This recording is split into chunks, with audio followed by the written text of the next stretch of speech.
concrete, how do you do it? Well, it's kind of like when Job was talking, and he says, I didn't do nothing wrong. And all the other guys talk, and then God shows up. Guess what?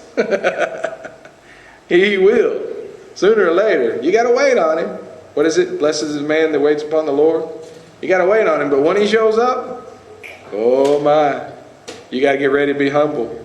That's what happened to me. I had to be humbled.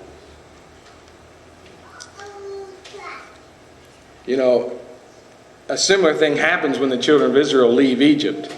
They get out of Egypt. They're free. Oh, let me mention also that what are the first things that happen once they're out of Egypt? Once they're out of Egypt, did they say, okay, no more rules, no more law, we are free, and they run around and did whatever they want, right? No.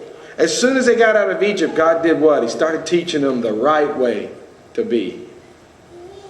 See, so part of being free is learning the truth and learning how to control yourself. Does anybody understand that? That freedom means that you got to have self-control?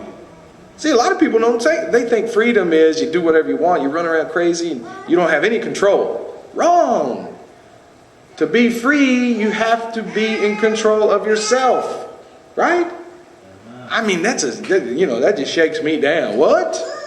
You don't think about that. Most people, when they think of freedom, they think of chaos.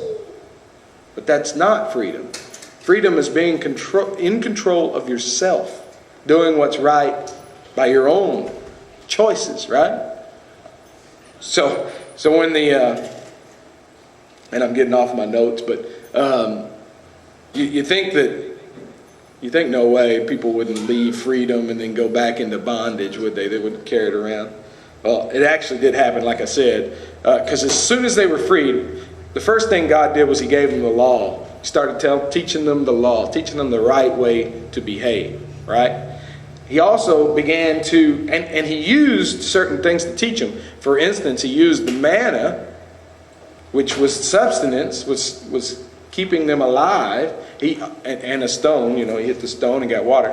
But He used those two things to teach them about the Sabbath, didn't He? He used the manna to teach about resting on the seventh day.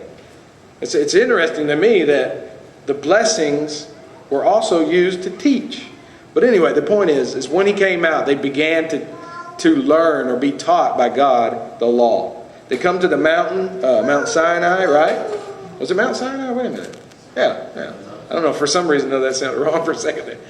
But they come to Sinai, and He speaks aloud the commandments of God. And then He gives it on stone. And here's an interesting thing that I was thinking of here a while back, just a little note. Whenever they were talking about, whenever He gave the Ten Commandments, He gave 2 tablets. Why is that? Why did He give the Ten Commandments in 2 tablets?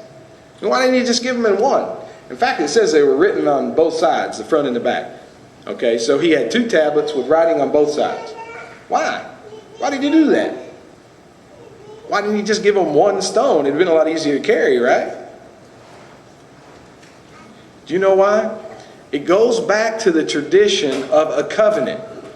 Now, we talked about it before, but whenever they made a covenant, the king of the land, back in Ur Chaldees and back in the land of Mesopotamia where Abraham came from, whenever they made a covenant, they would cut an animal in half, they'd lay the 2 sides, and then they'd walk between it, and the king would observe that, and they'd say, okay, now you've made the covenant. And what they're saying in that is, if I don't keep this covenant, let me be cut in half like this animal I just walked in between. And then you see that Abraham, whenever God makes His covenant with Abraham divides an animal the same way, but God passes between the 2 pieces of the animal. In other words, if I don't keep the covenant with Abraham, let me be done like this animal. Well, then, whenever they make the covenant with Israel, they are given a divided law. It's almost like we pass in between the law. Does that make sense? I don't know, I just noticed that. I thought it was kind of cool. But anyway, so they're given the law, they're given the way to act, and they're given manna to be fed by. So they're happy, right? Wrong. we find Exodus 16, verse 3. It says, "And the children of Israel said unto them, Would to God we had died in the land, by the hand of the Lord in the land of Egypt." Because, God was really taking the toll out on the Egyptians. Now they're saying, I wish those plagues would have got us. It's pretty well what they're saying, right? And when we sat at the flesh pots, and when we did eat bread to the full, for ye have brought us forth unto this wilderness to kill this whole assembly with hunger. How could they be hungry? They had manna. Every day they had manna. And maybe they didn't have so much that they were, about to be, throw up. They weren't getting fat on it probably, but we're not supposed to be fat, are we? Preaching to myself there a little bit. So the point is they carried the mentality of Egypt with them. They wanted that flesh pot. They wanted those rich foods. Now, they were slaves. They had no control. Mrs. White says that they started to have trouble keeping the Sabbath and it was kind of lost in there. Because of the bondage. So they couldn't do what they knew was right under the house of bondage, under Egypt. But yet they still had the old desire, didn't they? If you hold on to sin, you're not free. If you're sitting in here today, it's dark, so if you're sitting in here today and you still are holding on to sin, you're not free. I know because I was doing that. I wasn't free. It was when I gave up the sin, I was like, whoa, I'm free. There's proof that somebody's not free. The proof that you're not free is when you'll do the thing you shouldn't do, even though it's killing you.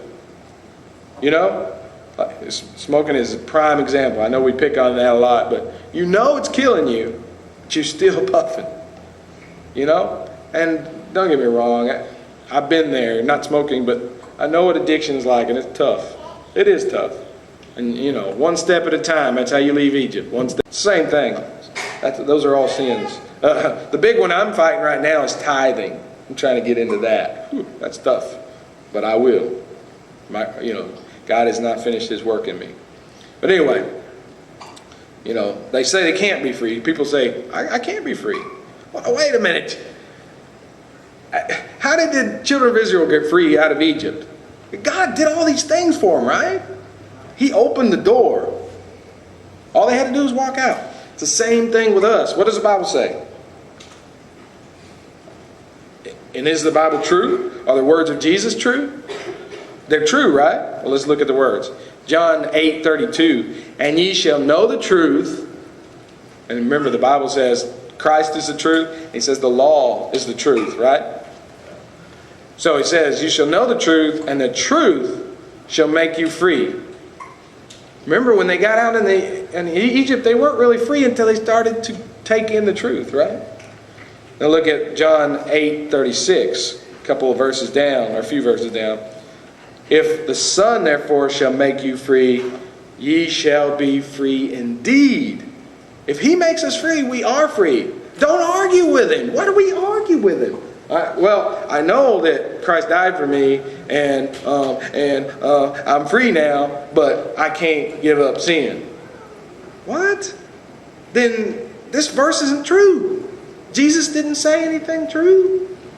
He says we're free, so we're free. Why do we argue with that? I've argued with it. I'm not just talking to everybody else. I'm talking about myself. We're free.